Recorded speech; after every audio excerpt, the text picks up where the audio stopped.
9h25 ce matin, Julian Assange, 47 ans, barbe blanche fournie, est arrêté par les autorités britanniques dans l'enceinte même de l'ambassade d'Équateur, où il s'y réfugie depuis 7 ans.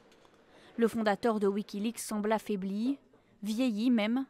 Le gouvernement équatorien lui a retiré l'asile, ainsi que la nationalité équatorienne, acquise en 2017, permettant ainsi son arrestation.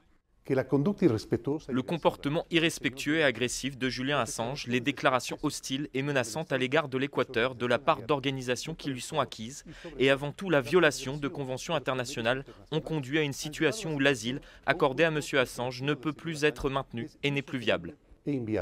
D'abord placé en garde à vue, Julian Assange a été rapidement présenté à un tribunal londonien. Il a été reconnu coupable d'avoir violé les conditions de sa liberté provisoire. Va-t-il être extradé aux États-Unis?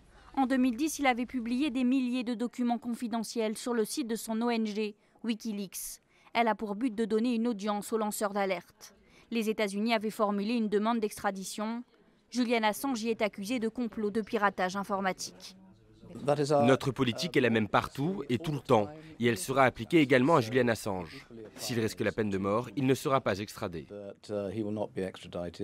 Pendant son asile dans l'ambassade d'Équateur, Julian Assange avait été accusé de viol en Suède. Le dossier avait été classé, mais l'accusatrice du fondateur de Wikileaks compte demander la réouverture de l'enquête.